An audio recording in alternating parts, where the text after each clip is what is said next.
Siyanibingelela nonke balaleli egameni leNkosi uJesu Kristu. Makube kini umusa nokuthula okuvela kuNkulunkulu Baba wethu naseNkosini uJesu Kristu. Izwi leNkosi uJesu Kristu leli olilalele njengamanje. Izwi leNkosi uJesu Kristu. Lapho sishumayela khona, sifundise, siphinde sihlole imibhalo engcwele ngokwentando kaNkulunkulu kwindodana yakhe uJesu Kristu oyinkosi nomsindisi empilweni zethu. Sizocela kubo bonke abantu abalalele njengamanje ukuthi sonke sibe namaBhayibheli, sithathe amaBhayibheli akhona ezindlini asondele ngakithi kuze sizofunda kuwo. Labo abangenawo amaBhayibheli sizocela ukuba ni-download amaBhayibheli kuma mobile devices enu, ama laptops noma ama tablets noma ama cellphone, kuze sonke sizofunda kanye izwi likaNkulunkulu embhalweni engcwele iBhayibheli. Kulabo abalalele abazothi sebelalele bafune ubhabhadiso egameni likaJesu Kristu oyinkosi nomsindisi, ukuba uthathe imininingwana oyibonayo mawubukele ku screen noma imininingwane engizoyishiya njengamanje mawulalele nabo bonke abalalele. Nalabo abanemibuzo mayelana neBhayibheli ungenako ukuqonda ukuthi iyona iphi indlela ekumele uNkulunkulu umkhonze ngayo ngokungasolekiyo nangokuqonda, ukuba uthathe imininingwane esoyishiya nawe onobufakazi uJesu Kristu ekunikezile ubufakazi obuthembekile bakhe ukuba ukuthumele kuzo zonke indlebe efinyelela ekuqondeni nasekwazini ukulizwa izwi likaNkulunkulu, kuze bonke abantu bezoduduzeka bahlale efakazini inkosi uJesu ekunike bona bebe nokuqonda. Bazalwane, ngizoqala nge-email address la sizokwazi ukuthi sixhumane khona ethi izwilenkosi.ujesukristu@gmail.com, izwilenkosi.ujesukristu@gmail.com. Ngilandelise nge-cellphone number noma i-WhatsApp number ethi 066 566 9245, 066 566 9245. Bazalwane, izintshumayelo zonke ziyatholakala ku YouTube, lapho ungahlala khona phansi uphethe iBhayibheli ulalelisise ukuba ngabe lokhu okuzwayo kuyafakazelwa yini imibhalo engcwele iBhayibheli. Ku YouTube uzosearcha uthi izwi lenkosi uJesu Kristu. Ungakhohlwa ukusubscribe, ungakhohlwa futhi nokupressa i-notification button ukuze ngaso sonke isikhathi uzolithola izwi eliphilileyo mal-uploadwa. Ku YouTube bazalwane, izwi lenkosi uJesu Kristu. Ake sivule ngomkhuleko simbonge ubaba wethu osezulwini. Ungakhohlwa emva kokuthi ususubscribeile uthumele bonke abantu obathandayo izihlobo zakho kuze wonke umuntu ezofinyelela ekulazini iqiniso elipheleleyo elikumele siphile ngalo imihla yonke yokuphila kwethu, ngoba umuntu ngeke aphile kuphela ngesinkwa senyama, kepha ngawo wonke amazwi aphuma emlonyeni kaNkulunkulu abize bonke abantu ekuphendukeni nasekuphileni kwaphakade. Baba wethu osezulwini, mangcweliso igama lakho Nkosi uJesu Kristu. Umbuso wakho mawufike empilweni zethu sisemhlabeni njengasezulwini. Usiphe namhla isinkwa sethu semihla ngemihla, izwi lakho elisihola ekuphileni, elisiholela ekhanyeni, esisondeza kukho konke ukuphila okukuwe Jesu Kristu njengenkosi nomsindisi, ukuphila uqobo lwakho. Usithethelele Nkosi iphambeko zethu lapho sona khona singanakho ukuqonda, nalapho sona khona Nkosi ngenxa yokuholwa imimoya engafuni ukuthobela intando yakho ngomoya nangeqiniso, ukuba kukhazimulise wena empilweni zethu ephuphuthekisa amehlo abo bonke abantu emhlabeni. Siyazithoba ngaphansi kwesandla sakhe sinamandla, sithi khazimuliswa Nkosi uJesu empilweni zethu, moya ngcwele usihole ekuphileni ukuba sihlale ekhanyeni kunguwe Nkosi uJesu Kristu, amehlo okuqonda enhliziyo zethu nezimpilo zethu evulekile, siholwa izwi lakho elinamandla, ngokuba umbuso ungowakho namandla nobukhosi. Wena wedwa Nkosi uJesu Kristu inkosi nomsindisi, khazimuliswa kuzo zonke indlebe namehlo azwayo izwi lakho, lisihole silenze egameni lenkosi yethu Jesu Kristu, yena yedwa oyinkosi nomsindisi. Amen. Igama lami ngiyiNkulunkulu Bright Zulu, ngihamba nomfowethu uBradley Sebula nomfowethu uMhlengi Zondi ozobe sihola enaba umoya ongcwele ekhazimulisa inkosi yamakhosi uJesu Kristu, yena yedwa ongumfakazi othembekileyo, oyinkosi nomsindisi. Siyanibingelela bazalwane kuzo zonke indawo enilalele kuzona egameni lenkosi yethu Jesu Kristu. Siyanibingelela. Amen. Amen. Siyanibingelela bazalwane egameni lika Jesu Kristu. Kuphi nakuphi emakhaya, esezimotweni, esemabhanoyini, esezitimeleni, emabhasini, nani emathaveni. Amen. Siyanibingelela. Nani emakhoneni emgaqweni, siyanibingelela. Ngomusa nothando egameni lika Jesu Kristu. Sisho ukuthula noxolo makube kunina nonke. Siyambonga uNkulunkulu ngani nonke esenizwile izwi nani ningakolizwa. Uma lifinyelela ezindlebeni zakho, ungayenzi ibe likhuni inhliziyo yakho. Noma ke kuthiwa awunaso isikhathi sikaNkulunkulu, unesikhathi sikabhiya, unesikhathi sikagwayi, unesikhathi somntshontsha, unesikhathi sokuqamba amanga, unesikhathi sobufebe, unesikhathi sokuphinga, unesikhathi sokuba isitabane, unesikhathi sokuhlabela amadimoni, unesikhathi sokuchela ngeziwasho. Kepha isikhathi sikaNkulunkulu umsindisi wethu uJesu Kristu awunaso, okungukuthi manje uyaphila kungomusa wakhe. Sithi-ke uma uzokwazi ukuthi ulizwe izwi noma ulizwa, awuzinike isikhathi, asikujahile ukuthi uphenduke noma ukholwe, kepha ke ulalele. Amen. Amen. Uzwe ukuze uzokwazi ukuthi unqabe sowazi ukuthi unqabani. Ngoba abaningi bayanqaba kepha bazi banqabani. Banqaba ukuphila. Banqaba ukuphila nenkazimulo. Sithi-ke siyambonga uNkulunkulu ngokuba nathi usenzelile lo musa lo ukuthi sigcine sikwazi ukuthi sifinyelele la sikhona njengamanje ngamandla nomusa wakhe, kungekona ukuhlakanipha nemisebenzi yenyama. Konke kungamandla kaNkulunkulu kwindodana yakhe yona yodwa ekhazimulayo ebusayo esihlalweni sobukhosi. Sithi-ke namanje sibonga uNkulunkulu ngabaprofethi bakhe abangcwele abasishile nezwi, bathembeka ezwini nakwiziprofeto zikaNkulunkulu.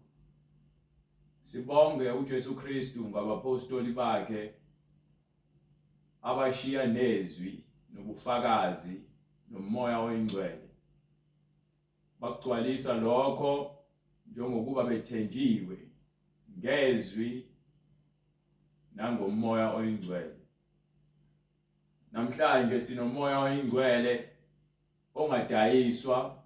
Amen. Amen. Futhi ke ongavele nje ungene noma ikuphi. Uthi incwadi uyabazi ekungabakhe. Uma ebazi okungabakhe ingokuba nabo bayamazi ngezwi lakhe.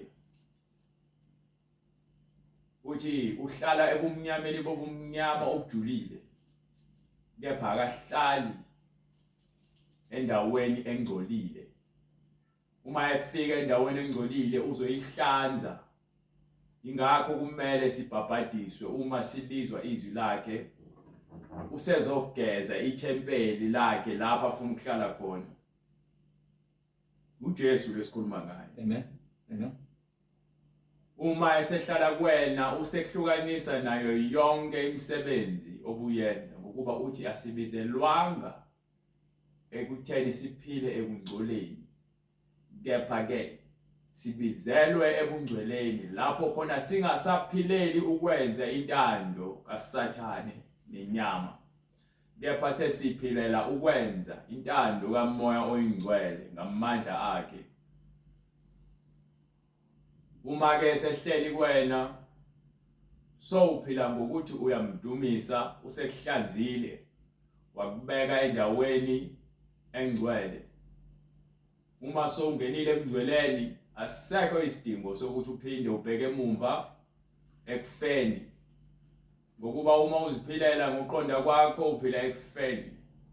Kepha uma uphilela noma uphiliswa uMoya oyingcwele uphila ekuphileni okuphakade.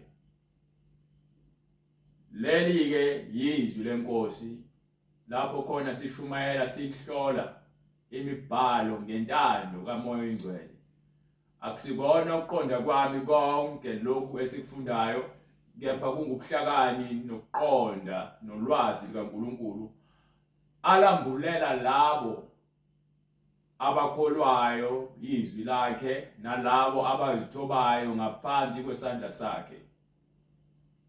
Akanandaba ukuthi unesibhamu, ukuthi unemali, ukuthi uyathakatha, ukuthi wena uyisigora noma umuhle noma umumbi. uNkulunkulu unendaba nomuntu wakhe amdaleleyo, wamphefumulela kulomzimba wena osuqosha ngawo. Manje ke sifuna ukuthola ngembhalo ukuthi ke ebandleni likaNkulunkulu sifanelwe ukuziphatha kanjani ukuze singezufaniswa nezwe. Ngokuba ke iningi labafundisi beza begqoke isikhumba semvu, kepha ngaphakathi bayizimpisi, bagcwele ukonakala, bafundisa imiyalo yabantu njengezimfundiso zikaNkulunkulu.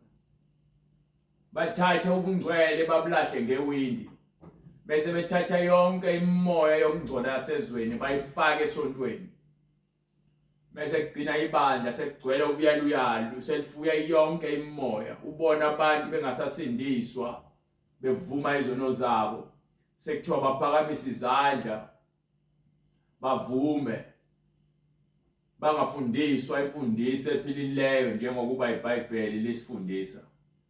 Abasafundisi ngeBhayibheli, sebenza izibonakaliso zamanga, sebeziqoqela abantu babo abazokwenza ngabo izibonakaliso. Sekuyibandla losikhotheni, sekuyibandla lezoni. Amadimoni ayabusa emabandleni ukuba umoya wenkohliso sowandile. Manje siyabonga uNkulunkulu ukuthi usinikele livangeli lokuthi singasabi abantu ababulala inyama kuphela, kepha sisabe yena lowo kwazi ukuthi uma eseyibulala inyama aphinda athathe lo mphefumulo kuwona, amen, awufake esihogweni lapho khona uyakusha usho waphakade. Uthi uMoya oyingcwele njengoba silazi izwi lakhe, singajabuliswa ukuthi imimoya iyasithobela, kepha masithokoze ngokuthi amagama ethu abhaliwe encwadini yasezulwini, ukuba ngeke kusisize ukuthi sithotshelwe yimimoya, kepha ke singabhalwanga ezulwini ngenxa yokuthi sishumayela ivangeli lokuphila, kepha thina asiphilile. So konke kufuneke kube nebalance. Sithi uma sishumayela mase siphinde senze njengokuba izwi lisho, singashumayeli izwi bese thina siyathatha siyofaka esihogweni. Ngakho ke kubalekile ukuthi sizihlole ukuhamba kwethu ebungcweleni. Ngalesikhathi silikhomba kuwena izwi, nathi liyasikhomba. Alikhethi buso bamuntu, akakhathalele ukuthi umbishophi noma umpostoli noma umprofeti noma uyinceku noma uyincekukazi. Ukhathalele ukuthi ngabe unembeza wakho uhlanjululiwe yini ngezwi likaJesu. Uma unembeza sohlanjululiwe wena sokulungele ukubonana noJesu. Ngokuba ke uthi babusisiwe izinhliziyo zabo ezihlambulukileyo ngokuba baya kubona ubuso bukaNkulunkulu. Asinankinga ke nabantu abathanda ukudlala umasigcozi nemizi nomacashelana ngesonto. Ukuya esontweni kanye ngesonto uphathe iBhayibheli akwenza ube ngcwele. Uthi lizwe izwi lami wenze intando yami ukuze ube ngumntwana wami. Abantu abaningi bayancipha emzimbeni ngenxa yokuthi badliwa isazelo nonembeza wezona abazenzayo emfihlakalweni bengafuni ukuzivuma. Ukuze ukhululeke emoyeni kufanele inhliziyo yakho ihlanze konke ukungcolo okwenzayo nokwenzile ukuze ube ngcwele. Ungakovumi ukushiya izono uzoloku ukuthi kubazalwane wena uyakholwa uzwa kuNkulunkulu ngomlomo wakho kepha inhliziyo yakho ile kude naye. Uzohamba ugqoke kahle uhlobile abantu bezitshela ukuthi cha hayi uyaphila uright ujabulile kanti ngaphakathi uyithuna usumathambo mhlophe ngenxa nje yokuthi ubulawa impakamo nokuthi ke uthi usaba abantu ukuthi bazothini. Yokusiza ngani ukuthi bakuthanda abantu bakuhloniphe ngenxa yokuthi wena uthenga ubuso kepha ngaphakathi ufile isono. Ngisho ngaba nezinkumbi zabalandeli kepha ngaphakathi ufile. Ngisho ngaba muhle ugqoke kahle ube nemali ngokubuthwele kepha ngaphakathi ufile. Umoya ingcwele usibizele ukuthi sibone isenzo esibi esisenzayo. Mase siyasivuma isenzo esibi ukuthi asisihle. Mase siguqula ingqondo yethu. Singabe sisafaniswa nezwe nalokho besikwenza okuphambene necebo lakhe. Kepha manje sesenza intando yakhe ekuyiyona eletha ukuthula. Emphefumulweni yethu, ezinhliziyweni zethu nasemimoyeni yethu ukuze imizimba yethu iphile impilo yobungcwele. Umzimba wakho uyitempeli likaNkulunkulu ophilayo. Uma ke uzothatha itempeli likaNkulunkulu ophilayo ulinikele esonweni wena uyazilahla ukuthi awufanelwe ukuphila okuphakade. Ningake lidukiswe akungenwa ezulwini ukuthi unikela kangakanani nokuthi unikela ngamalini. Lokho okunikelayo bathi ke umnikelo osuka enhlizweni yakho. Lokhu kweshumo okukhokhayo ilokho kufanele uNkulunkulu athe bakwenza abantu abangcwele ngokuba uAbraham wahlangana no Melchizedek ephuma kubulala amakhosi. Akuzange kube umthetho kaMose ke lo, umthetho kaNkulunkulu. Umyalelo wakhe ukuthi abantu abakhokha kweshumi. Futhi uma unikela unganikeli ngenhliziyo embi noma elikhulu. Umnikelo makube umnikelo osuka enhliziyweni yakho ngoba uNkulunkulu uyathanda inhliziyo eyenza izinto ngothando. Okweshumi siyabona ke kuAbraham enikela okweshumi kwinkosi uMelchizedek. Nangoke futhi umoya ingcwele setshela abantwana bakaIsrayeli ehlane ukuthi lapho bese befika eKhanani bayothi uma sebevuna bathathe okweshumi banikele. Kanjalo ke nakwincwadi yaDuteronomy aphinda agcizelela uMoses ukuthi uma senivuna uma ninikela okweshumi kunezinto ekumele zenziwe ebandleni likaNkulunkulu. Ukushumayela ivangeli akusho ukuthi umuntu uzodla ivangeli kuphela. Amen. Lithi iBhayibheli uma simla sishumayela siyatshala kunina imbewu yokuphila. Kanjalo ke nani elikuvunayo kufanele sithole. Amen. Ngokuba senza umsebenzi wokuthi sifide nina ngokwamphefumulo. Asishumayeleli ukuthi abantu bakhokhe imali ngenkani, kepha sishumayelela ukuthi abantu baphile. Kepha umyalelo ukuthi wena nikela mesukhokho kweshumi. Yilokho kuphela uNkulunkulu akufunayo. Akashonga ukuthi ke angishumayele ngakho njalo, no. Amen.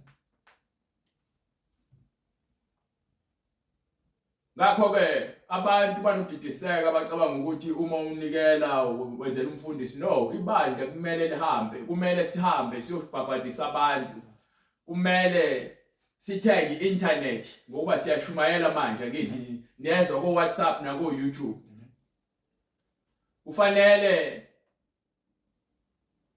senze konke okuphathelene nebandla, sishumayela endlini encane njengamanje. Ngelinye ilanga sifuna ukuba nendawo lapho khona abazalwane bezohlanganyela khona. La khona manje yindlu kaBright le. Sisebenzisa i-dining room ukuze senze ngakho konke okusemandleni ukuthi izwi likaNkulunkulu lifinyelele kwena. Kepha abantu bayangena bayeza khona manje beyithola intshumayelo ka-internet, sebefisa ukwazi ukuthi ngabe sinawo namanye amabandla. Bazitshela abantu ukuthi sibandla elikhulu. Yebo, likhulu ibandla likaKristu, kepha ke asikakubi nawo ama-branch noma amanye amagatsha. Kepha ngamandla enu konke lokho kuzafezeka. Ukuba ke uJesu uthumele abantu bakhe ukuba bahlangane babe munye, basebenzelane, basebenzisane, basebenzele ukuthi igama likaJesu Kristu likhazimuliswe. Ngakho ke siyambonga uNkulunkulu ngakho konke lokho akuvezayo kulabo abaqondayo nalabo abalamukelayo izwi. Siyazi vele bakhona abafundisi abawoskhotheni ababhizi bafuna ukungena emaphaketheni, baloke benitshela izinto ezijabulisa inyama ukuze niloke nimakhokhela ningasabi. Manje ukusiza ngani ukukhokha kwakho ukhokhela isono nokungena esikhogweni? Yakusiza ngani? Ake sibhekeke manje ongiphi incwadi yaThithu, Titus chapter 1 from verse 1. Sifuna ukuzwa-ke manje selakhiwe ibandla. Abantu bakhona sekumele sazi ukuthi ke abantu ebandleni baphila kanjani, ubani kufanele kenzeni, ubani yini umsebenzi wakhe, ukuze ke kucace singeze ukuzithola sekuloke kukhonjwana kubangwa izinto ezingenamsebenzi ngokuba abantu bathanda izikhundla. Abantu bathanda ukuziphakamisa ngaphezulu kwabanye abantu. Lana akasisebenzi kanjalo, sisebenza ngeBhayibheli. iBhayibheli lona elitshela umuntu ukuthi ke ubelonga kuphi, ikuphi lefanele ume khona. Hallelujah. Hallelujah. Ukuze ke uzoyazi indawo yakho. Amen. Futhi ke lisifundisa nenhlonipho iBhayibheli. Ngeke kuvele ngikhulume njengazi ukuthi ngidilike emthini kumuntu omdala noma kuthiwa untanga wami. Kepha uNkulunkulu uyasitshela ukuthi masiyalane nalabo abenza okungalungile, masibatshele. Amen. Amen. Ukuthi hayi lokho abakwenzayo akulungile. NgeBhayibheli not ukuthi ngizomalana ngokukhuluma kwami, kokuhlakanipha kwami ngitshela abantu izinto engifuna ukuthi ke bazenze ngentando yami, khohlwa anginaso leso sikhathi. Amen. Ukuba ke kusho ukuthi angisayenzi intando yalowo ngithumileyo, sengenza intando yami. Akulona ibandla lami leli. Futhi angikaze ngiqale ibandla. Yes Lord. Ngifike ngashumayela. Yes Lord. Njengoba ngishumayela bakhona abangaphambi kwamanje beshumayela ukuthi abantu beze emzimbeni kaKristu. Abezi ebandleni lami, angikaze ngiqale ibandla. Le bandla likaNkulunkulu ngaphambi kokusekela komhlaba. Yes Lord. Hallelujah. Usibizele ukuthi sibe ngcwele. Yes Lord. Hallelujah. Hallelujah. Ehlane utshela uMoses ukuthi ke akatshela abantwana bakaIsrael ukuthi mababe ngcwele. Akho gama lebandla anginikela ukuthi ngiliqambe. Sishumayela izwi lakhe. Ubani yena inkosi? Ubani inkosi uJesu Kristu? Hallelujah. Sishumayela izwi lenkosi uJesu Kristu. Sihleli leso sisekelo. Yes Lord. So uma ukholwa ukholelwa kumina. Noma ngabe kuthiwa sihamba indlela yini ngiyakuhola kepha ke angisho ukuthi ukholelwa kumina. Ingakho sithi ke woza neBhayibheli lakho ningavele nize nje nizohlala nisiqolozele. Thatha iBhayibheli lakho. Ulivule ngesikhathi sifunda. Khona uzobona izwi lakhe lokho sithumileyo. Ukuze ukukholwa kwakho kungeze ukuza ngokuhlakanipha kwami. Kepha makube ukuthi mina ngambona uKristu lo kufanele akuholele ekuphileni. Bazalwane siyancenga ningadukiswa. Ofukwe babafundisi nabaprofeti bamanga nabapostoli bamanga abazenza izingilosi zokukhanya ngokuba siyazi noSathane uzenza ingilosi yokukhanya. Kanjalo ke nezinceku zakhe zizakwenza njalo. Singamangali ngokuba isiphetho sabo sinjengokwemisebenzi yabo. Uzobuso kwesikhashana. Kepha uJesu ngokuba akukho okudlula yena. Uza kukunqobisa, uza kukunqobela, uza kukunqoba wena uJesu kanye nemisebenzi yakho. Uma evumile ukuba wena uze kuyena ngokuba uyena ophethe izahluthulelo. Lapho evule khona akekho ongavala. Lapho evale khona akekho ongavula. Hallelujah. So uthi uyakuba nomusa kulabo ayoba nomusa kubona aphinde abe nozwelo kulabo azoba nozwelo kubona. Hallelujah Jesus. Hey baningi bright. Incwadi uThito isahluko sokuqala ivesi lokuqala. Yes sir. uPaul inceku kaNkulunkulu. Yamuza uPaul uyinceku kaNkulunkulu. Umhlengi zondi uyinceku kaNkulunkulu. Nompostoli kaJesu Kristu. Angisiyena kumpostoli ngiyinceku nje mina kaNkulunkulu. Hallelujah. Ngokokukholwa kwabakhethiweyo kaNkulunkulu. Ayizindaba akuyena wonke umuntu. Amen. Oza kusindiswa angifuni ukukukhohlisa ngihlale ngawe. Akubona bonke abantu abazokusindiswa. Kepha ngokukholwa kwakho ungokhethiweyo ingakho uza kuJesu. Amen. Asidonsa abantu ngenkani ukuba abantu bakholiswa ngenkani ngabe kade sakholwa. Ngabe abantu bakithi laba bangasekho bakholwa. Ngabe laba bakhona manje esizalwa nabo. Izihlobo odadewethu omzalo omalume obabomncane obabomdala oanti omzala ngabe sibadonsa ngenkani bazokholwa. Kepha sikholwa bona bengakholwa bethi bayakholwa kepha hayi kulo esimkhonzayo. Ukuba bakhonza ngemilomo abaningi babo abanye bakhonza amadimoni abanye bakhonza oshemba abanye bakhonza amadlozi. So ke le evangeli leli elabakhethiweyo. Uma uthola lo musa wena wamkela le evangeli ungokhethiweyo. Uma ugxobi ngezinyawo lo musa lo. Hallelujah. Ngoba ke uma sowona sowazi kubi kakhulu ngokuba kusekho mhlatshelo uzaphinda unikele uJesu seqediwe ngaye ukuthi aqedele ukungcwela asigcwalisele ukungcwela. Banika ngokokukholwa kwabakhethiweyo bakaNkulunkulu. abakabani bakaNkulunkulu. akubona bakamhlengi bakaNkulunkulu. akubona bakaPaul Paul bakaNkulunkulu. akubona bakho bright bakaNkulunkulu. bathi ushembe uNkulunkulu kubhaliwe mhlawumbe ushembe eBhayibhelini.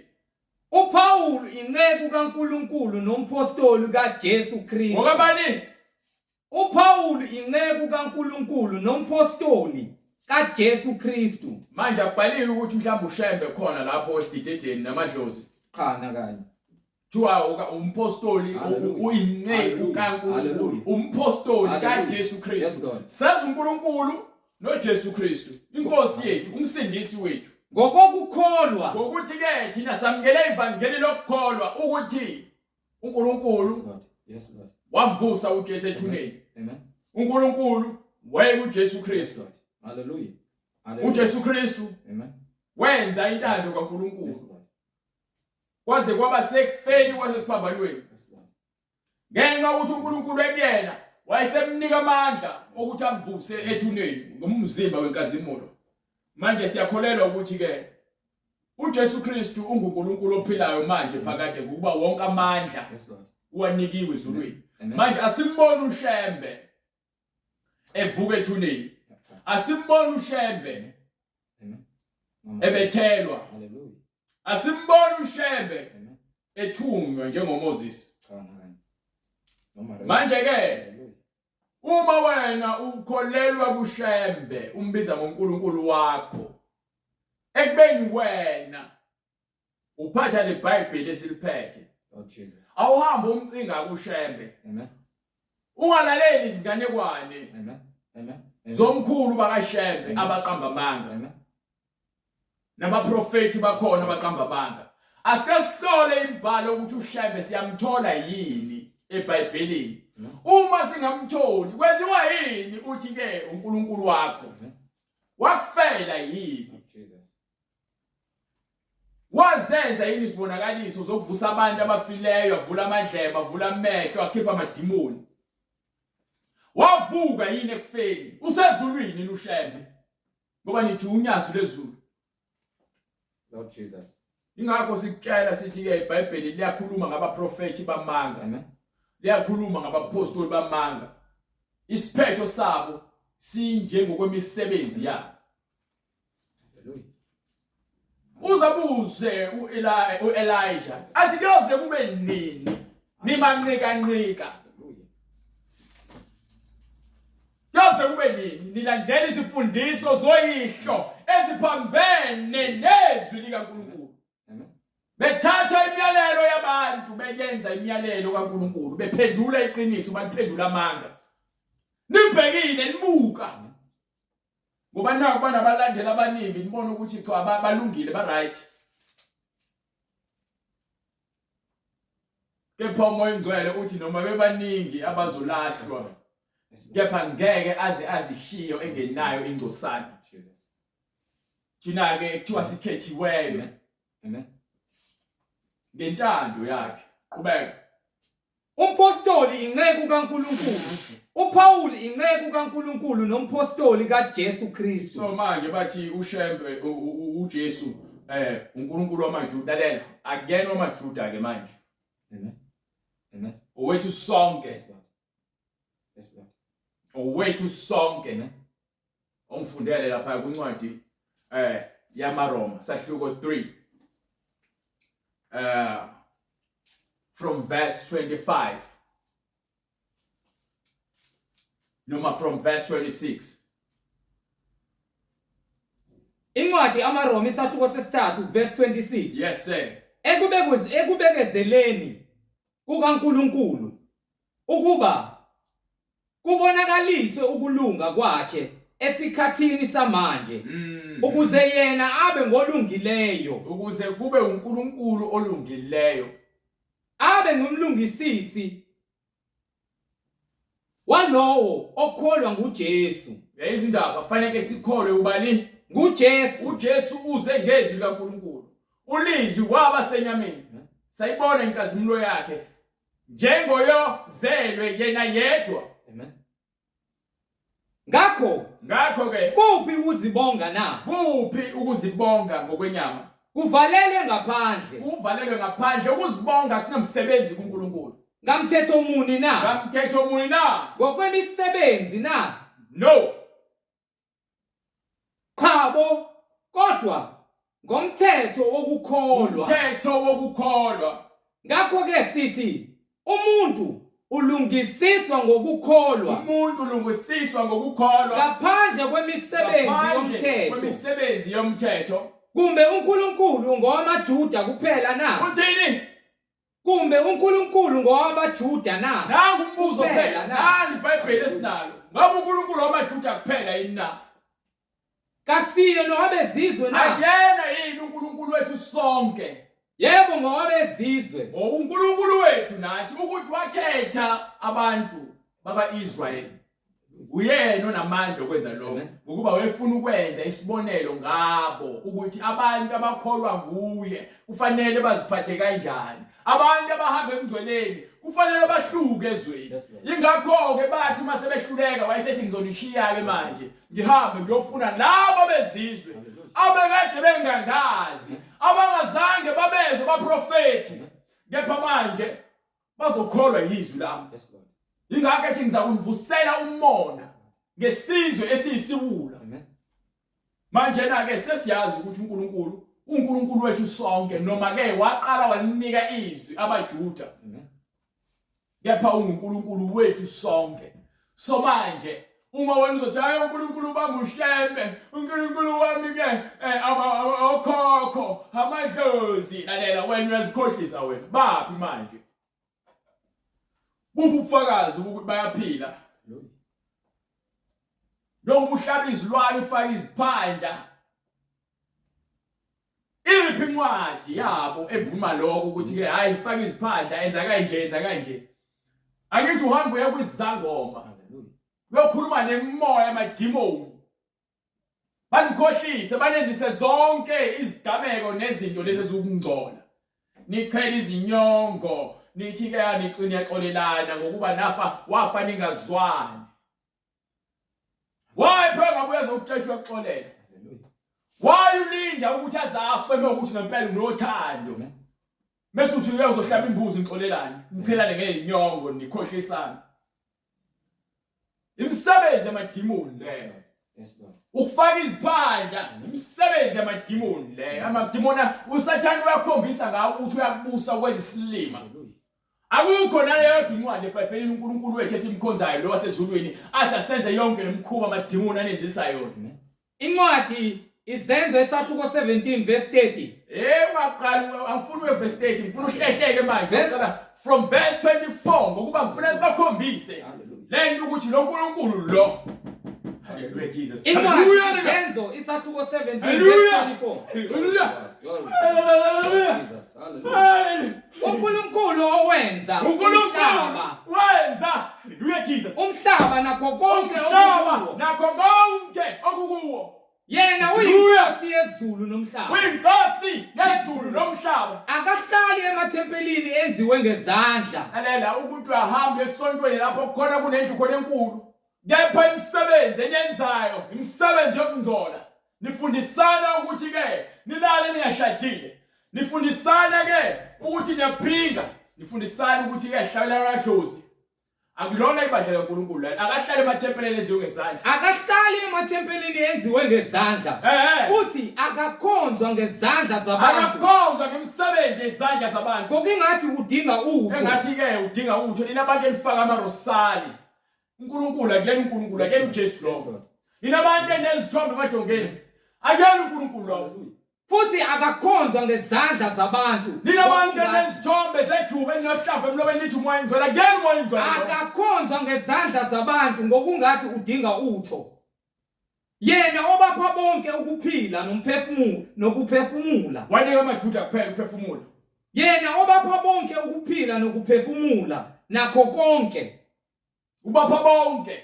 Wadala izulu nomhlaba. Nathi sonke siphakathi. Wazenza izizwe zonke. Wasezenza izizwe zonke. Ngagazi linye. Ukuba zakhe ebusweni bonke bomhlaba. Ukuze zigcwale kuphi? Ebusweni bonke bomhlaba. Wenza yini? Wazenza izizwe zonke ngagazi linye. Ukuba zakhe ebusweni bonke bomhlaba. So isibula sithi ke uNkulunkulu wamaJuda kuphela. iBhayibheli yakuphikisa ngencwadi yamaRoma futhi nangale incwadi yaseEzenzo. So manje ngeke usitshele wena ukuthi ukhonza uNkulunkulu bezandla nabo uNkulunkulu abafile abangakazi bavuke uzushisa impepho uyokhuluma nabo ebusamu ulengisa imhlwehlwe wenze yonke ingcola baqhele ngenyongo begulisa begulela na uvuma ukuthi bagulise bagulele bese nigula nonke nikholelwe amadimoni. Wamisa izikhathi ezinqunyiweyo nemikhawulo yokuhlala kwazo. So ngakho ke uNkulunkulu konke ubekela isikhathi sakho ngesikhathi sakhe esingekuhlulwa umuntu. Ingakho sinalolwazi ngokuba uyafuna ukuthi siyazi lento. Ingakho sitshela lokho ukuthi konke lokho kwenzayo bese bethi angithi wena uyadelela ukhuluma ngamasiko ethu. Akulona usiko lakho awazi lutho ngalento wenzayo. Kuze simfune uNkulunkulu. Into amanje uyenze wena ukufuna uNkulunkulu wenza intando yakhe bese ugcina imiyalelo yakhe. Yilona siko lelo. Ingabe zingamuzwa zimfumane uma nje uzovuma ngithe mina ke uma uzokwenza isikhathi sikaNkulunkulu uyakumuzwa kepha uma uzokwenza isikhathi sobufebe nokuntshontsha nokuphinga uzophinde wenze isikhathi sokukhipha izisu uphinde futhi udake utshwala ubheke ugwayi udlala idakamizwa amadimoni akubuse bese ubuswe emoya umuntu wesifazane ufaka amabhlukwe ungaboni isidingo sokuthi wena ugqokise okwesifazane ngokuhlonipheka ungasiboni isidingo sokuthi wena umboze ikhanda lakho uma ukhuluma noNkulunkulu ngokuba yini nihamba amabandla kaSathane ukuze simfune uNkulunkulu. Labo bafuna uNkulunkulu bamfuna ngokomoya nangokweqiniso ngokuba ufuna abanjalo uNkulunkulu ngumoya. Ingabe singamuzwa zimfumane Uma nje ungawuzwa umoya oyingcwele ekhuluma nawe ingani kakude kulowo nalowo kithi. Akakude kulowo nalowo kithi ngokuba siphila sihamba sikhona kuye uma nje wena uzovuma ukuthi ke ulalele izwi lakhe bese uyalenza uyakusindisa kepha ngaphandle kwalokho ngeke usindiswe njengalokho izimbongi ezithile zakini zishilo zathi ngokuba futhi siyinzalo yakhe. Exactly. Phuma ke lapho manje Buela ngale incwadi yaThithu. Sifune ukuthi silungise le ndaba mase ke siyavala. Incwadi kuThithu esahluko sokuqala, ivesi lokuqala. Yes sir. uPaul inceku kaNkulunkulu nompostoli kaJesu Kristu. Ngokukholwa kwabakhethiweyo labo abakhethiweyo bakaNkulunkulu abakabani bakaNkulunkulu abona bamadlozi bakaNkulunkulu abona bakashabe bakaNkulunkulu abona bamprofethi umakethe bakaNkulunkulu abona bezangoma bakaNkulunkulu abona bezinyanga bakaNkulunkulu luya bakaNkulunkulu hallelujah Lord Jesus abakaNkulunkulu hallelujah nangakokwazi iqiniso nokuthi bazi ini iqiniso yini esishumayelayo iqiniso engabali likaJesu Kristu hallelujah sishumayela iqiniso elikamoya oyingcwele uNkulunkulu umoya weqiniso ufuna abakhonza kuye ngokomoya nangeqiniso uma ungenalo iqiniso lentshumayelo iyakuhlaba amen ngokuba yini usindwa isona ngokuba usathana uhlezi enhlizweni yakho uyabusa Lord Jesus ngakho kwenza wena ube nzima ukuthi ulalele awubheki futhi iBhayibheli lokubheke mina Lord Jesus mina ngikhomba kuphi phansi eBhayibhelini hallelujah Jesus nangakwazi iqiniso hallelujah hallelujah hallelujah Lord Jesus hallelujah hallelujah glory to God hallelujah glory to God hallelujah banike nangakwazi iqiniso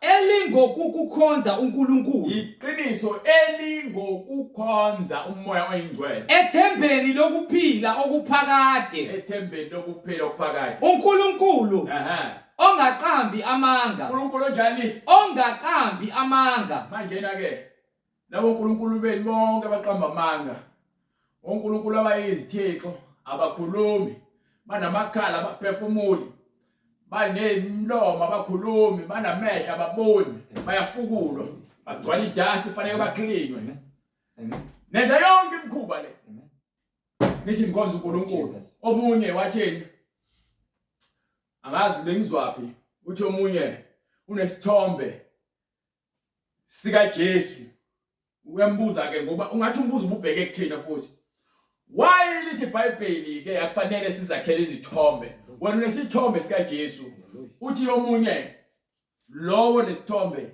siyisikhumbuzo oh Jesus sawukuthi uJesu kwenzakalani kuyena eCalvary hallelujah ukuthi manje wena uphikisana neBhayibheli amen akukhathali noma abathi isikhumbuzo sakho sinjani akufanele sakho umfanekiso amen uthi Exodus hallelujah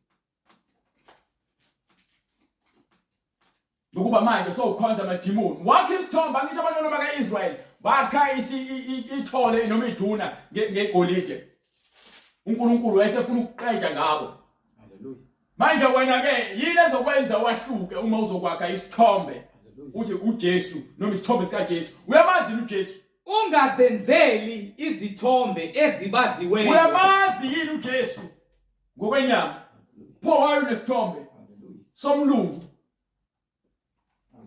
wayo nesithombe esibaziweyo noma esigwetshiweyo noma abekuthiwa isithombe esinjani.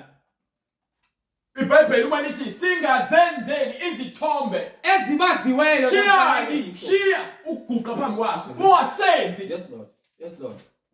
Namfanekiso wokusezulwini ngaphezulu. Manje uJesu simazi ngokwenyama, simazi ngokomoya, ngezwi lakhe. Angeke ngoba sethi ungidwebela umoya ke ngajabula.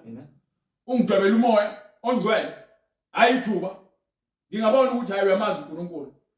Uma ungenawo umoya ongcwele, bonke labantu abanezithombe nabagqoka izikipa ezinamakhanda ethi uJesu no Maria, bonke labantu bakhonza izithixo abakhonza kuNkulunkulu lo. uNkulunkulu umoya. Hallelujah. Baningi uNkulunkulu usho uJesu. Uthi uNkulunkulu umoya. Incwadi yaJohane isahluko 4 verse 24. And sibheka ukuthi uNkulunkulu ufuna kanjani. Hallelujah. Lapha uma uqala uhlehla kancane uthi uJesu umuntu wesifazane ke nina nikholwa ingakwaziyo. Sifazane kholwa yini? Ngifuna verse 21 bright. Incwadi ngokukaJohane isahluko sesine verse 21. Go ahead. uJesu wathi kuye, sifazane kholwa yimi. Isikhathi siyeza lapho ningasayi kukhuleka kubaba nakule ntaba yaseJerusalem. Ngeke nisakhuleka kubaba niye entabeni njengoba uMose bahole entabeni. Futhi ngeke nisaye eJerusalem ngoba uNkulunkulu wakha wathi uSolomon akamakhele indlu yakhe eJerusalem. Kepha manje sesifikile isikhathi andisona isikhathi lesi sikusona. Nina nikhuleka kweningakwaziyo. Nigcina senikhuleka ezintweni engazazi ngokuba umoya engcwele animazi. Hallelujah, hallelujah. Thina sikhuleka kwesikwaziyo. Thina hallelujah, hallelujah. Thina sikhuleka kwesikwaziyo ngokuba insindiso ivela kubaJuda. Insindiso yayinikwa amaJuda. Kodwa isikhathi siyeza. Awuyizwake? Sesikhona insindiso uNkulunkulu wafike wasindisa amaJuda kuqala. Kepha manje uthi isikhathi siyeza. Hallelujah. Sesikhona manje isikhathi. Hallelujah. Lapho abakhuleka abaqinisileyo abakhuleka ngokweqiniso ukuthi umuntu oqondayo ukuthi uyisona. Amen. Uyisona. Bayakukhuleka kubaba. Ukhuleka kubani? Kubaba. Ngoba yini? Ngomoya. Nangeqiniso. Ngomoya. Nangeqiniso. Awukhuleki ngempepho. Awukhuleki ngezilwane. Awukhuleki ngeziphandla. Awukhuleki ngeziwasho. Awukhuleki ngamafutha abusisiweyo. Ngomoya nangeqiniso. Ngomoya nangeqiniso. Ngokuba ubaba. Awukhuleki ngamadlozi. Ngomoya nangeqiniso. Ngokuba ubaba ufuna abakhuleka kuye abanjalo. Abanjani? Ufuna abakhuleka kuye abanjalo. Ngoba yini? uNkulunkulu ungumoya. Ngoba yini? uNkulunkulu ungumoya. Abakhuleka kuye, bonke abakhuleka kuyena, bafanele ukukhuleka ngomoya nangeqiniso. Bakhuleka ngani? Ngomoya nangeqiniso. Izithomba sizifoni. Hallelujah. Hallelujah. Siza kuyena Lord Jesus. Sizombiza ngokukholwa emoyeni ukuthi yena uyaphila uphakade. Hallelujah. Ungumdali wethu. Uyabonelela. Uma uhamba uyofunda kusukela kuGenesis kuze kuyophuma kuRevelation, uNkulunkulu lewo umoya. Ingakho akhushulwa ngefu, wahlangabezwa yefu. Ingakho meseza futhi uza ngefu. Ingakho akukhazimelisa umzimba, wakwazi ukuthi ke ube umzimba kamoya okwazi ukuvela uphinde ungaveli. Ngalokho siyinzalo kaNkulunkulu. No, ufuna ngale ncwadi yethu. So umsani ukuzikhohlisa ngamanga. Lokho endlala abantu benikhohlisa. Ayi thina singamaZulu. Ayi thina singabantu abamnyama sinosiko lwethu. Lalela usiko lakho maliphambene nentando kaNkulunkulu. Ukhonza uSathane. Hallelujah. Awukhonza uNkulunkulu. Ngalokho futhi ngeke size sishintshe. Ngisho ngangizonda, ngisho ngakhuluma kabi ngami, ngisho ngangibulala. Kuyokusiza ngani ukuthi wena ngikutshela izinto ofuna ukuzizwa egcineni bese uyesihogweni bese ngihamba nawe. Angifune kuholela umuntu esihogweni noma nami ngingafuni ukuya esihogweni. Incwadi uThithu isahluko sokuqala ivesi lesibili. Yes sir. Ethembeni lokuphila okuphakade. Ethembeni lokuphila okuphakade. uNkulunkulu ongaqambi amanga. uNkulunkulu ongaqamba amanga. Akwethembise phambi. Ukwethembise phambi kwezikhathi zaphakade. Kepha ngesikhathi esifaneleyo ubonakalisile izwi lakhe. Uveze ini? Ubonakalisile izwi lakhe. Sidila nezwi. into esidila nayo izwi Hallelujah. kuphela. Entshumayelweni engayiphathiswayo ngokomyalo kaNkulunkulu umsindisi wethu. Kuthitu umntanami Imake umyalo kaNkulunkulu umsindisi wethu Yes, akithi yes, manje qhubeka njengoba kubamba lokuthi umyalo kaNkulunkulu umsindisi wethu mesathini kuthitu umntanami ngempela ehe ngokokukholwa umntanami ngempela ngokukholwa ngokuba uzelwe uye kukholweni esikuhlanganyele sonke makube kuwe umusa nokuthula okuvela kuNkulunkulu ubaba nakuKristu Jesu umsindisi wethu. umsindisi sinabasindisi abangaki Munye qha. Hallelujah. sinabasindisi abangaki ufunde lo verse uma uthola isikhathi uphinde ulifundisise uma uthola isikhathi Hallelujah. nangu uNkulunkulu ethi ngumsindisi wethu Yes, Lord. nangu futhi ke uthi nakuthethu Hallelujah. ozelwe yimini ukukholweni Yes, Lord. uma kube kuyena ukuthula Hallelujah. ubaba uNkulunkulu Yes, wethu Lord. nakuMsindisi nakuNkosi yethu uJesu Hallelujah. Kristu umsindisi Hallelujah. NakuKristu Jesu umsindisi wethu. yayizwa indaba Hallelujah. qhubeka kubanike Hallelujah. yayizwa indaba Hallelujah. Ngakushiya eKrete ngase ngokushiya eKrete ngenxa yalokhu ukuba uhlele yonke into kufanele ihleleke esontweni ayizwa ngeke kuhleleke ibandla lingahlelekile izwi sorry ngeke kuhleleke ibandla lingahlelekile ivangeli lingaqondile ivangeli abantu bazokholelwa yini bakholelwa abafundisi nezwathi namakhandlela nezimpepho neziphandla bebesontweni bekhonza izithombe nakho konke okudaliweyo. Hallelujah Jesus. Hallelujah. Ngakushiya eKrete ngenxa yalokhu ukuba uhlele fanele uhlelwe yonke into okusaleleyo khona izinto ekumele zihlelwe abantu abangasiqondi umise amalunga emizini yonke njengokuba ngakuyala uma kukhona ongasolekile fanele kube khona umuntu onjani uma uzomiswa ube yilunga njengomuntu omdala ke okumele abe umboni noma umbonisi esontweni fanele kube umuntu ongasolekile ungatholakala ulala nabafazi babantu ungatholakala futhi untshontsha imali yebandla ungatholakala futhi wena udaka utshwala ungatholakala wena uphika noma uyisitabane ungatholakala wenza yonke into ephambene no fanele kungasolakala ube nomfazi oyedwa futhi uma kukhona ongasolekiyo ube umuntu ongasolekiyo indoda yemfazi munye indoda nomfazi oyedwa enabantwana abakholwayo abantwana abakholwayo abangenakusolwa ungazali izitabane ngokushinga ungazali izifebe ungazali izingane ezingahloniphi ngeke uzukuvimbela lokho kepha ke njengomuntu othi ufuna ukuba nesikhundla esontweni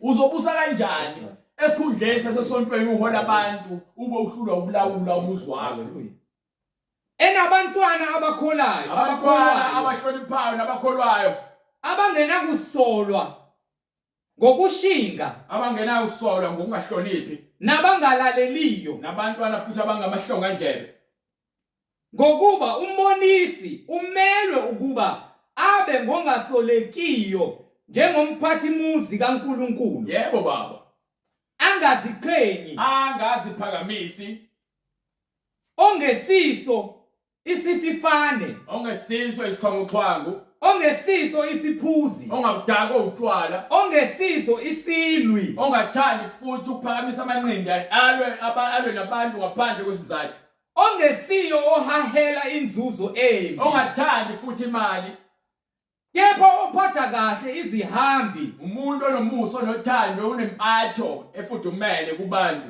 othanda okuhle uthanda izinto ezilungile oqondileyo olungileyo ongcwele ohola abantu fanele abe ngcwele ozithibayo ongaziphakamisi ongaholwa impakamo nenkanuko ozithobayo lalela uma sikhuluma ngobungcwele uNkulunkulu ukhipha konke okuyimpakamo ukuba ufuna ukuthi wena ube isibonelo ukuthi wena uveza ubuKristu nobungcwele ngezenzo zakho njengoba uNkulunkulu ethu ungcwele nathi thina abantu esithi sihamba indlela yakhe sihola abantu sibaholela kuyena sifuna ukubusa emzini wakhe fanele senze njengokuba izwi lenza uma kukhona okusolakalayo ukuthina sikwenzayo ungalungile fanele silwe impi yokuthi siyeke konke uNkulunkulu angakufuna ukuze sikwazi ukuthi sime ngokuthembeka phambi kwakhe nathi sithembeke sizethembe ukuthi sithembekile kuyena yona ke into lezo senza sikwazi ukuthi sihola abantu ngokweqiniso. Haleluya. Obambelele ezwini elithembekileyo ngakho simla ngena kumbonisi mina ngokwesifundiso ngumfana nje omncane ngina 32 years old. Ngithanda ivangeli ngoba khona iqiniso lapha. Ayiqiniso lapha. Yabona iqiniso la. Lihlakwa sana noma ngasiza. Angikhethi umuntu. Ingakho ngilithanda iqiniso ngoba nami lingikhipha ukusa. Haleluya. Lokutshela ukuthi ngisile lithi wena usile wena. Lord Jesus. Uhamba indlela yokubula nobumnyama bese ngiyabona ukuthi ngokuthi uNkulunkulu ngoba bonke engibathandayo ngiyabashaya bayala. Haleluya. Haleluya.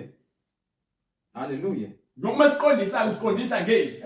Izwi lakhe lishaya ngaphezulu kwenduku longayiphathi ushaya ingane yakho iphinde ihambe yofela iphinde esonweni iphinde futhi yodakotshwana iphinde yontshontshe ukuba yini uswazi lakhona ilo lwenyama sikhuluma ngoswazi lokamoya. Haleluya. Haleluya. Oliphendula izifebe liphendula izidakwa liphendule izigebengu sekuthiwa ngeke sisaphenduka. Phendula izangoma liphendula izinyanga. Haleluya. Babuye beze emngcweleni bazosindiswa bavuma ukuthi hayi uJesu. Amen. Inkosi nomsindisi. Haleluya. Besilele egodini lethunzi. Sifanele ke sibambelele ezwini lobungcwele. Ngeke ngime nami ngeke sengithi lona kepha mhlawumbe uNkulunkulu ngeke azabe nenkinga uma ngizothi nje kancane. Jesus. Lord Jesus. Sengiyaqala manje ngivumela uSathane ukuthi afune ukungena agcine sengibamba sengibona ukuthi hayi kuma la nginenkinga khona uyisona ungashumayela. Lord Jesus. Angifune intombi. Amen. Amen. Amen. Amen. Angibhekile indaba zokuthi yazi ke manje lo sisi lo muhle mhlawumbe uNkulunkulu ungikhethela yena no. Haleluya.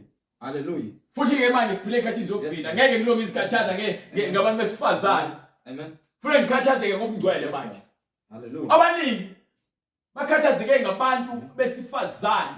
Maweze emngcweleni bese khathele ukushawa yizwe. Amen. Bese athi ke uyokhola emngcweleni ngoba kuzothola umuntu wesifazane olungileyo. Wena uzelanga uJesu wena uzela umngcwele. I mean uzela abantu besifazane. Jesus. Uyothi ngamthola bese aqala ngasabonakala esontweni umuntu wesifazane usezwa yedwa esontweni. Yena usenezistory azibekayo. Kepha ufike njalo. Ecula zabonakala ukuthi hayi ngathi ungcwele kanti hayi. Udlala ingqondo ubuswa ukusa. Jesus. Nami ngifike emngcweleni ngangizitshela ukuthi hayi ngizothola unkosikazi olungileyo. Jesus. Kese ishawa ikhipha yonke lo nsila ngewini. Yes Lord. Hallelujah. Uyotshela mhlawumbe angandaba nomuntu wesifazane ngalo ndlela ukuthi sengaze ngiloku ngiqalaza umuntu wesifazane njalo. Amen. Lord Jesus. Siyabonga Nkosi uJesu. Into balekile yizwi. uNkulunkulu menginika umfazi umnika umfazi ngesikhathi esifuna uyena ngendlela efuna uyena hayi ukuthi mina ngizosukela abantu besifazane. Hallelujah. Gcine sengikhohlwa ubungcwele. Amen. Amen. Obambelele ezwini elithembekileyo. Bambelele ezwini elithembekileyo. Ngokwesifundiso. Aze abe nakho nokuyala ukuze agcwale ukuthi ayiyala abantu abatshela izinto ezifanele. Ngesifundiso esiphilileyo. Yonke into esenzayo kufanele siyenze ngeBhayibheli. Ngeke kuyale ngaphandle kweBhayibheli. Kufanele ngihambe ngiyobheka iverse elizokuyala likhiphe ukungcola nezokuqondisa endleleni yakho ongaqondi. Nokwahlula abaphikayo ukuthi lahlule laba abanenkani abangafuni ukuzwa. Ngokuba baningi abangalaleliyo. Abakhuluma izinto abangazazi. Nabakhohlisayo. Bagcwele umoya kaSathane. Ikakhulu abokusoka. Labo abantu bayakholwa-ke. Labo baniphathe esizwasho. Nalabo abamemva kwamapulpit balokho bentshela ukuthi uNkulunkulu uzokunika more uma unikela more. Uma unganikeli more tshala imbewu ukuze uzothola izivuno eziningi. So the more utshala kakhulu uNkulunkulu uzovunisa kakhulu. Futhi manje wena kufanele usebenzele ukunikela njalo wena. Ngoba uNkulunkulu ufuna kunika kakhulu wena usebenzele inzuzo. Hallelujah. Hallelujah. Bonke abantu abazitshela ukuthi uNkulunkulu uyinzuzo. Ibona bonke labo abantu abayesontweni ngenxa yemali nengcebo nezithembiso zokuba izigwili. Lord Jesus. Kepha bengacebile ngokomoya. Amen. Yabona thina levangeli esishumayelayo. Ngikho kuthiwa ke angiqondile uNkulunkulu uyangitshela angikutshele. Yes, Lord. Hallelujah. Qhubeka, Jesus. bright. Hallelujah. Ngokuba baningi abangalaleliyo, Baningi abangalaleliyo abakhuluma ize, bakhuluma ize nabakhohlisayo, bagcwele umoya kaSathane. ikakhulu Laba abokusoka, bayakholwa abamele ukuthuliswa, bamele ukuthuliswa. EziBhayibheli lithini? Bamele iBhayibheli lithini? Hallelujah. Bamele ingakho lithi kufuneka silazi izwi sibambelele ezwini elipheleleyo lomngcwele Hallelujah. ukuze sithulise bonke labantu abakhuluma izinto ezingekho ngeBhayibheli. Uwangala. Hallelujah. Benithembisa izithembiso ezingekho. abachitha indlu iphele, Bachitha ibandla likaNkulunkulu liphele. befundisa okungafanele ngenxa Befundisa. yenzuzo embi. Befundisa izinto ezingafanele ngenxa yenzuzo Lord engasile. Jesus. Hallelujah. Inzuzo kaSathane. Lord Jesus. Bangabantwana bakaSathane. iBhayibheli masibakhuze. Amen. Sibavale imilomo. Hallelujah. Hallelujah. Omunye kubo, Omunye kubo umprofethi wakubo, umprofethi wabo omunye washo wathi, utheni? abasekrethi Laba basekrete bangabaqambi manga njalo, bangabaqambi manga njalo. izilwane ezimbi, Izilwane ezimbi, iziminzi ezivilaphayo, thanda ukudaka utshwala. Bavilapha ukushumela ivangeli. Hallelujah. Babona ukuthi indlela yokwenza inzuzo uqamba amanga bakhuthuza abantu ngogama lika Jesu Kristu Jesus. bengashumayeli iqiniso. Amen. Qhubeka. lobo bufakazi buqinisile. Lobo bufakazi iBhayibheli iyakufakazela. Ngalokho ke Ngakho ke ubayalisise ukuze baphile ekukholweni, bayalisise ukuze baphile ekukholweni, bayalisise. ukuze baphile ekukholweni. Hallelujah, glory to Jesus. Bayalisise. Bengani Hallelujah. Simile Yes, Lord. simile kusisakela Yes, Lord. seBhayibheli. Amen. benganaki izinganekwane zabaJuda, Naka abantu benitshela izinto ezingekho la benixoxela izinganekwane nakashembe benixoxela izinganekwane zoshembe noma gejageja benixoxela izinganekwane ngokhokho bena amasiko no pastor Zondo benixoxela izinganekwane nge-motivational speaker motivational speaking bekhuluma uwangana bafana namafu angenayo imvula bafana nemithombo engenamanzi. Lord Jesus. Hallelujah. Bedukisa abantu abaningi Amen. bethambisa izinto Yes, ezingekho Lord. Hallelujah. Kanti bona uqobo bethi lwabo. ukuceba Hallelujah. kwinzuzo imali ukuceba Jesus. bona uqobo lwabo bayizigqila zesono. Lord Jesus. Bengakho-ke kufanele baphenduke ngoba siyabayelisisa ngeBhayibheli Yes, Lord. Yes, Lord. Jesus. ukubeka ukuxoxa izinganekwane zoshembe noma gejageja Yes, Lord. ukuba lezo zinganekwane zidukisa abantu. Amen. Amen. benganaki izinganekwane zabaJuda nemiyalo yabantu, Imiyalo yabantu abafulathela iqiniso, abanjani abafulathela iqiniso benze njani kwabahlanzekileyo, kwabahlanzekileyo konke kuhlanzekile.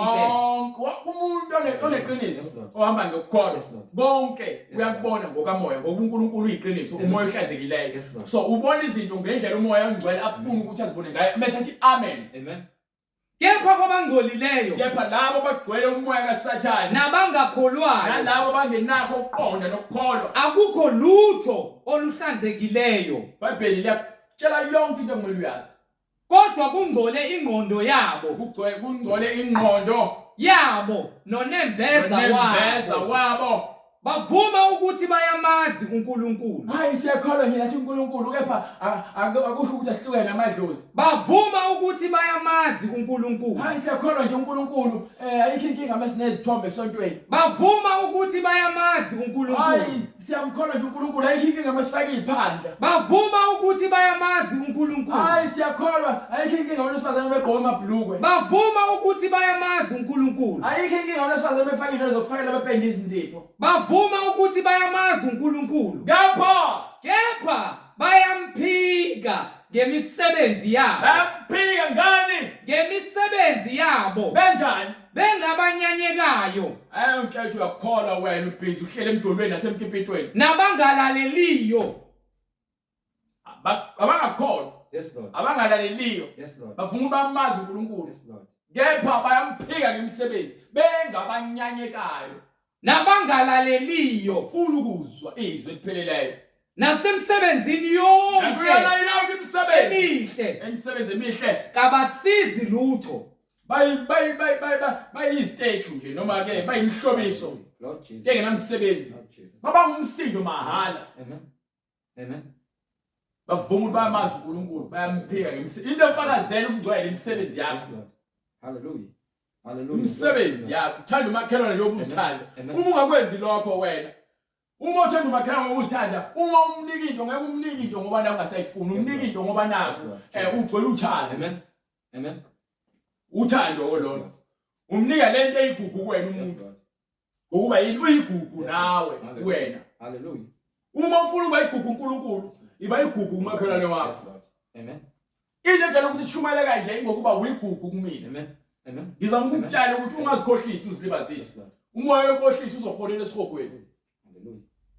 iyona into esinikelayo eBhayibheli iBhayibheli sinikela lo msebenzi akukho kuyo ngaphezulu kwalokho banika incwadi ezenzo bakhona bezoza ukuthi uma befuna ukuhamba noJesu yini kumele bayenze uma sulizwa lelizwi njengoba uzinikile isikhathi ukuthi ulalele uma ungakoyenzi lento ekumele yenziwe la utheni izenzo sebekuzwa bahlabeka enhlizweni bathi kuPetru lokhu base behlabeka ezinhliziyweni base bethi kuPetru nakwabanye abapostoli nakwabanye abapostoli madoda bazalwane bazalwane siyakwenze njani na ayesethela uPetru phendukani haleluya Jesus phendukani yiloyo naloyo abhabhathizwe nalo fanele abhabhathiswe egameni likaJesu likaJesu Kristu kukho kuthethelelwa kwezono zenu uzeke sithethelelwa amacala ethu fanele siphenduke sibhabhatiswe egameni likaJesu Kristu kukho ukuthethelelwa kwezono zethu khona niyakwamukeliswa bese ke sinikwa isiphiwo sikamoya oyingcwele ngokuba isithembiso ngesenu sabantwana benu isithembiso ngesenu ngesabantwana benu esabo bonke abakude bonke inkosi uNkulunkulu wethu eyakubabiza wafakaza nangamanye amazwi wabayala wathi zisindiseni kulesizukulwane esiphambeneyo kulesizukulwane esiphambeneyo angeke usindiswe umuntu ngenkani uzabe usinikele kwinsindiso ngakho ke uma sofuna ukusindiswa sofuna ukubhabhadiswa egameni likaJesu Kristu uyobe sowusithinta kule namba oyibonayo noma ngenamba esibizile ngesikhathi siqala intshumayelo uma unobufakazi nakhona uyobe sosithumelela umyalezo kakhulukazi ke labafuna ukubhabhadiswa siyawadinga amagama enu nendawo osuka kuzona ukwenza ukubhala phansi ukuba ufuna ukusebenzela inhloso yokuthi sikwazi ukunihambela nonke nini kumele nibhabhadiswe egameni likaJesu Kristu ngaphambi kokuthi lonyaka uphele so ke sizani ke nithumele amagama nezindawo Hallelujah. Lord Jesus.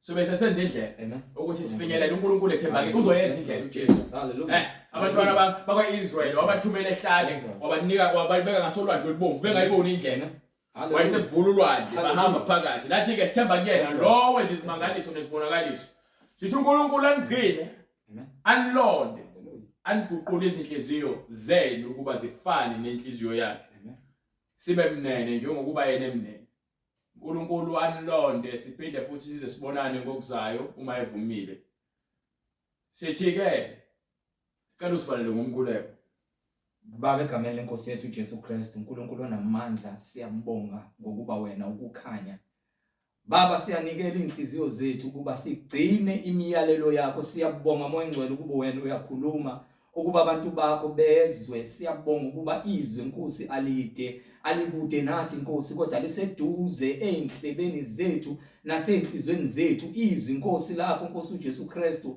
siyacela Nkosi usipha amandla okunqoba yonke imoya nenkohliso yesitha uSathane odala ukuthi izwi lakho singakwazi ukulizwa kanti wena moya ngcwele uyakhuluma inhliziyo zethu Nkosi kuze ivunde zilungele imbewu nakho konke Nkosi osibizele khona kuba khazumuliso wena Nkosi uJesu Kristu lonke ukhula Nkosi shisa amakhoba empilweni zethu masithi singabantwana bakho impilo zethu kumele zithele Nkosi amabele zithele ukulunga egameni lenkosi yethu uJesu Kristu Baba sithethelele lapho Nkosi besidukile khona sahamba sangakuhlonipha moya ngcwele salahleka njengesizwe okhokho bethu usifundisile ukuthi uIsrael othembekileyo owukhipha ehlanu wabonakalisa Nkosi ngemangaliso ukuba wena uNkulunkulu ophilileyo wena usemazulwini wena wena usikhethile isizwe sakho. Nathi Nkosi masibe ngabangalaleliyo, kepha umoya ongcwele siyayithoba ngaphansi kwesandla sakhe esinomusa ukuze sinqobe zonke imfundiso zezwe eziphambukile. Nkosi siyawubopha lowo moya owakhishe ezulwini ongafuni ukuthobela intando yakho